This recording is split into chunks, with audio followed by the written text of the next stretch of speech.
Alright guys, here's part 2. And look where we're at. This is the east coast of Guam. From Zotnya all the way to Talafofo.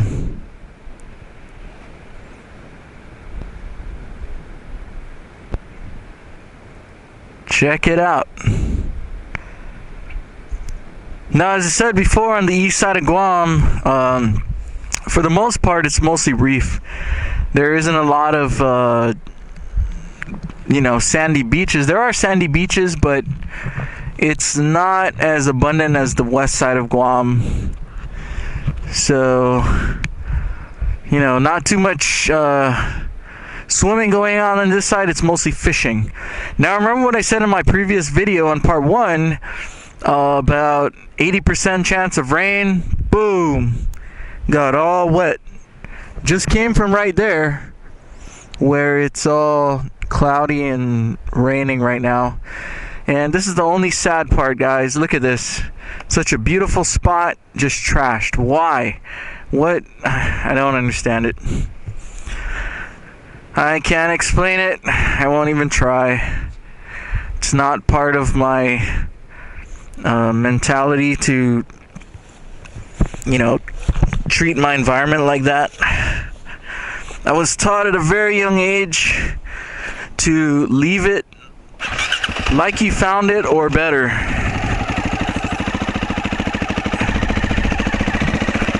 So I come over here and enjoy and have fun and drink out. I get it, I understand it. But dang, why do you have to trash it too? Drop the glove here on the way over.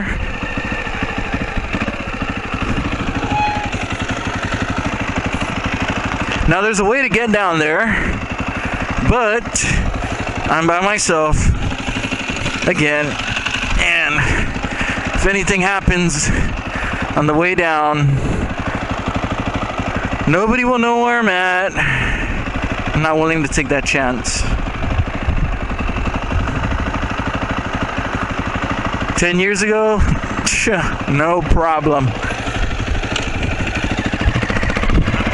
But at this point, it's not worth the risk to me. I mean, I could easily go around there, but it wouldn't be worth me almost trespassing, because it says no trespassing. So, let's move on. Again, we're in the beautiful village of Zotnya. This is the Tagacheng Beach Road here. This is the second time. I've been here twice. This will be the third time in my whole life living here on Guam that I've been down in this area.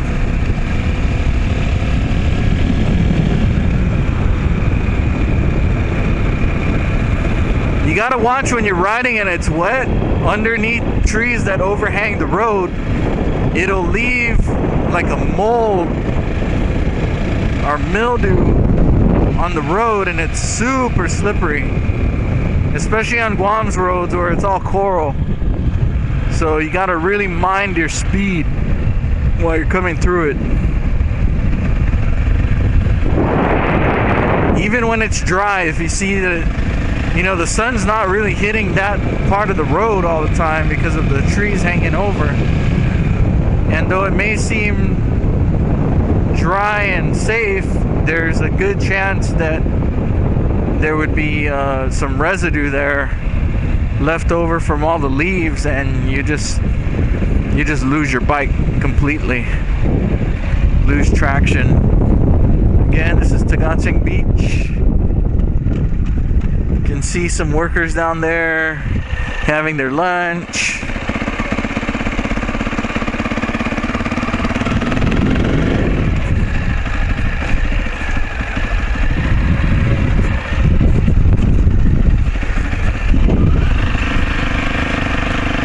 Look at that. Look at those cans, man. Come on. Why? Why do you have to be like that? Whoa, look at that. That's like a dryer, maybe? Seriously.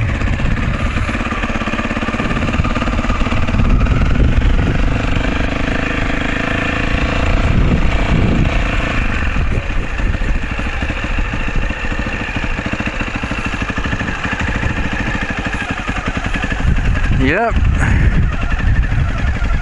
I know you can't see it on the camera, but over there is the university and the marine lab. And as you can see, yeah, it is a sandy beach, but it's not all sand. You can see all these gigantic rocks over here. Beautiful beach, man. Beautiful beach. I can't believe this is like my only third time here. I should come here more often. Just a beautiful beach.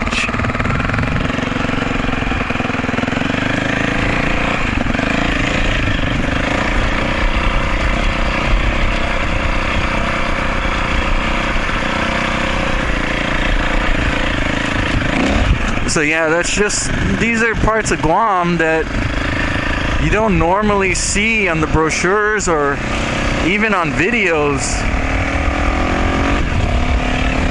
And believe me guys, I look.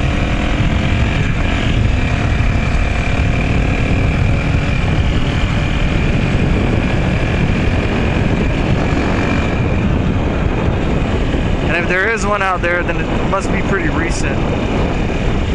But again, it's you know, you can have multiple shots of the same thing, and it's awesome because you get different perspectives.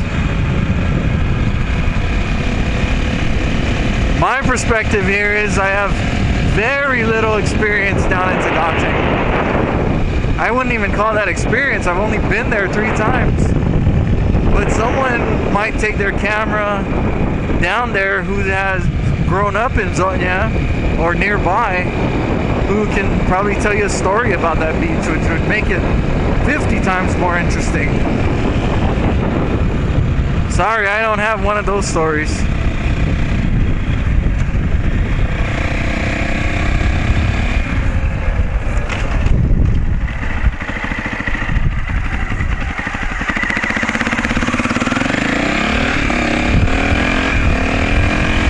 Anyway, so part 1, I ended it with dual sports, right? That you should get and the options that you have. And on my way to making that point, we'll just check out the overlook again. I know we stopped by this before, but it doesn't hurt, right? And on the other one, I actually realized that it was such a short shot, and I should have taken my time and just stayed here for just a couple more seconds so you guys can overlook the Pago Bay and the Pago Bay Channel. And there's something going on down there. I don't know if it's a raft or a boat or canoe that, I don't know what's going on down there, but maybe they're fishing. I don't know.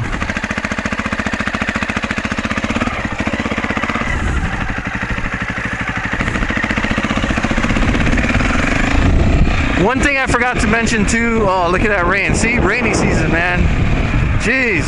At least it's going away and we're in the dry now. We're heading that way where it's all clear. Thank goodness.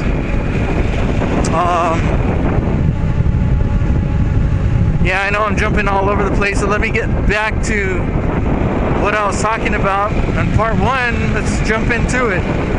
Okay, so my reasoning was to just, on a dual sport, is get into whatever you can get into, because really until you get into it, you're not gonna know what you really want, if you get what I mean. If you've never owned a dual sport bike in your whole life, then you wouldn't know the difference when you get one. You wouldn't know, is this too heavy, is this enough power, does it have the right suspension? Does it have the reliability that I want? You would never know if it was your first time. And that's the point I'm trying to make here. is if you do not own a dual sport bike, then get into it the cheapest way you can get into it, because there might be some changes that you would want to make which would up the expense, if that makes sense to you guys. I can recommend good platforms to start off with and what to avoid. Okay, so if I'm 6 foot tall, I was 225 pounds, I am now 205 pounds.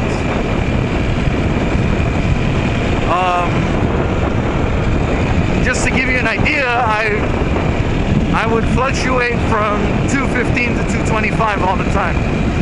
I'm the lightest I've been in a while. Being at my heavier weight,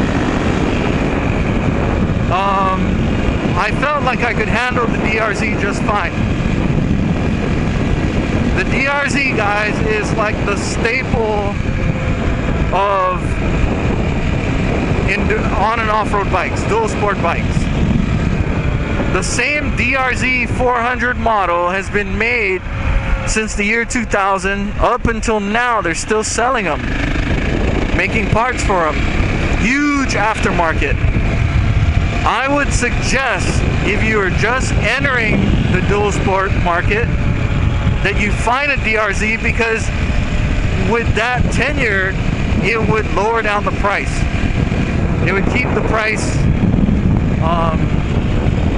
very low in comparison to other bikes. And you look at any vehicle, gun, let's go for a gun. AK-47, AR-15. If you're just getting into a 223 platform, you would choose an AR. If you're just getting into a 7.62 platform, you would go for an AK, because there's a huge aftermarket for that platform because of how long it's been in existence and the popularity. Super modular. You can make it into your own gun. Same thing with a bike. Now, let's say that a DRZ is not available to you where you're at. Guys, the KLR is okay. What else? The DR650, too heavy in my opinion, very heavy. DRZ in my opinion is very heavy and too heavy for me. Like I said, at my weight and my size, at 6 foot tall and athletic, I felt like the DRZ was still a handful for me just because of the weight issue and my riding style. Now, there's a caveat to that. If I only were using it for commuting, I would not have a complaint. The weight is just fine, and the gearing with the 5-speed isn't bad, because if you're just using it for commuting, or you're going to turn it into a supermoto, even better, because the weight actually keeps you a little bit more planted to the road surface, and the wind doesn't bother you as much. Guys, when you're on these bikes, you know, if you're used to riding a cafe or cruiser, the wind factor doesn't really push you around that much. But on high winds, like crosswinds, when I first got on this bike versus the DRZ, I would be swaying from lane side to lane side, maybe about a quarter of the lane. When I got on this bike, which is 50 pounds lighter than the DRZ, I was blown almost the whole lane side to side. I was actually leaning the bike into the wind. Not a huge safety concern for me, because I've ridden bikes all my life. Now, if you're a beginner and you never rode a motorcycle, or even bicycles for that matter, which in my opinion give you just as much of the right training to be on a bike, then maybe that's a factor. If you're riding it on the road, you might want a heavier bike. That weight, however, will be against you as soon as something goes wrong. As soon as you get to a certain angle, you're gonna be fighting the hell out of that weight, trying to keep it back upright. I watched a video of a fellow YouTuber who had gone from a, what's it called? He had gone from a CFR L, 250L, I believe. And he went to a Africa Twin. And on a ride that he's probably made so many times on his CFR, I hope I'm saying it right, 200L, without any issues, the first time he did it, a little bit wrong on the Africa Twin, he went down. Because guys, the weight, just as soon as you lose grip, once your bike gets to a certain angle, it just wants to keep going. And the lighter your bike is, the easier it is for you to pull it back up. The heavier it is, oh man. Even the DRZ, which was my main complaint about that bike up until now, is it was just too damn heavy for what I was using it for, which is on and off road.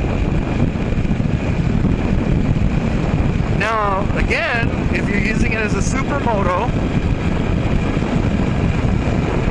then to me, there's no issue. The weight, you being on the road surface, you're almost never going to be in that situation unless you put yourself in it, where the front tire is just going to wash out and you're going to go down.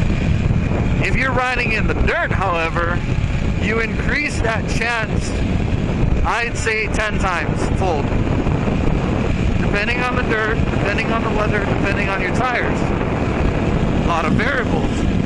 But when it happens, it's unexpected every single time. So that's one factor that you got to look at. Okay? But again, back to my point, you would never know that until you got onto a bike. You wouldn't even know your riding style until you got onto a dual sport bike. I did not know that I was aiming towards making my DRZ into a supermoto. But the more I rode on the dirt, the more I found out that, you know what? Man, I really like going off-road. I really like the flexibility that having an on and off-road bike has. You would never know that until you got on it. Let's say this road right here, for example. You can see it's all dirt in there. If I ever wanted to just go and check that place out, no other bike would allow me to do that besides an on and off-road bike.